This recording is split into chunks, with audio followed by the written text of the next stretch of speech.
Yo, yo, yo, yo, yo, yo, yo, it's your boy D Star coming to you live from the pad. About to give it to you raw and about to keep it 1,000.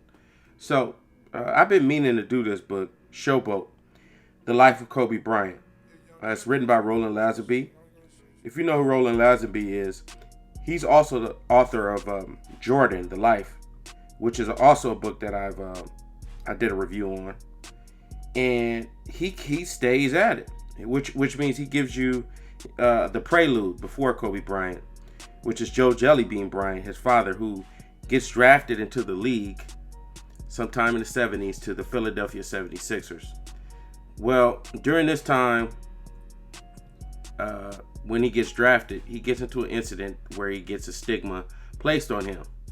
It's pretty much no different from now, where if a player gets into an incident, it's like Jahlil Okafor. Jahlil Okafor gets into a fight outside, and he has a stigma placed on him as, oh, he's a problem child. He's So it was the same kind of deal with his father, but his father could never adjust to the league, and he ended up being shipped out overseas. Now, as a boy, Kobe would watch his father on television. He would go to the games, and his father was a role model to him.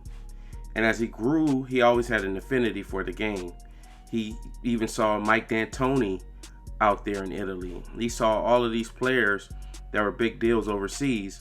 And one thing that he recognized was that they had a heavy work ethic, hard work ethic overseas. Overseas, they would practice majority of the week, and they would play the one game. It's kind of like football.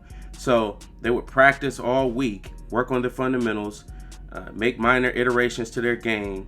So when it comes to game time, they're ready to rock and roll. So his father did pretty well overseas. He was a man overseas, and Kobe wanted to be like his father. So he kept practicing. He started to get better because he was getting tapes, VHS tapes of Magic Johnson and Michael Jordan. They would ship VHS tapes over there, and they would watch those tapes. And Kobe would pattern his game after Jordan and Magic Johnson.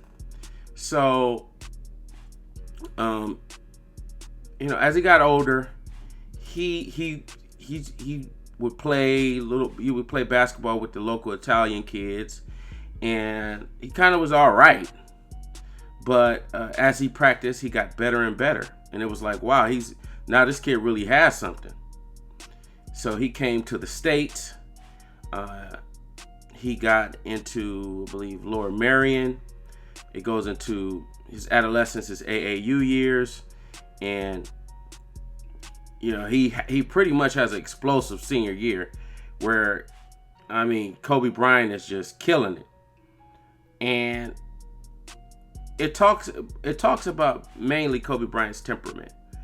Kobe Bryant he has a passion that this is a passion that is unmatched. He's always been a fiery competitor.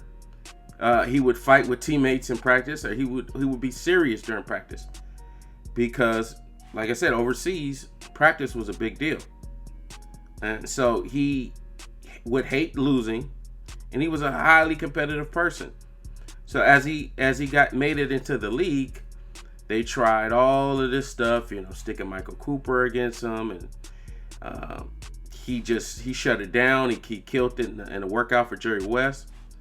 And from there, he went out and he was under Dale Harris. And it was so crazy as I read the book, how the similarities of how everybody was saying, oh, well, it was the end of his career, and it was the beginning of D'Angelo Russell's career. And D'Angelo Russell and Byron Scott just did not get along. So and it was the same thing with Kobe. And I believe Kobe said that him and Dale Harris didn't get along. And it's true. In hindsight, yeah, they did not get along. But they worked with each other. And as Kobe was developing his game, he wasn't getting that much minutes. He wasn't getting that many minutes.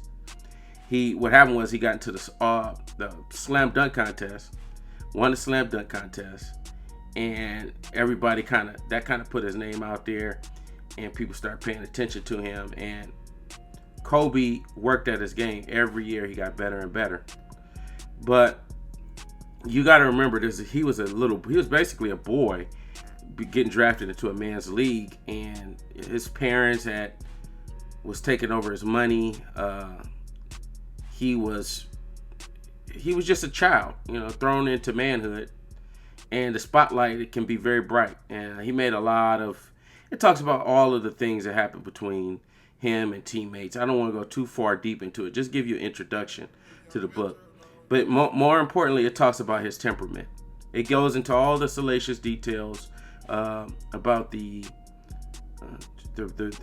alleged rape case that he beat, and it talks about his accolades as a basketball player, the championship years, and it goes into everything. He doesn't hide from any subject, and he gets all of these little minor stories that you've heard about throughout the years, just listening to the radio, of him and minor incidents with players during practice. But he always has that competitive fire, and it's one of these books where you figure out, hey, I either like this guy or I dislike this guy. If you don't like Kobe Bryant, this gives you more in-depth reason why he is the way he is. Maybe you like him more, maybe you like him less, even lesser, or maybe you like him even more. I find myself like, wow, he's such an enigmatic person. Now, the reason why they called this book Showboat was because that was what Shaq called him. Shaq called him Showboat for his flashy style of play. And I mean, hey, Kobe turned up to becoming a Black Mamba, but when he first came into the league, that's what they called him, Showboat. So that's where the book comes from. It gets into the D12 stuff lightly. It gets into his family members, when he got married to his wife, and the whole dynamic behind that. But you see the great, the good, the bad, the ugly, the awful, all of it. He cuts out all of the unnecessary details, but he describes everything in vivid words without censoring. But like I said, I like the book. It's your boy D Star. Like, comment, subscribe, and I'm out. Peace.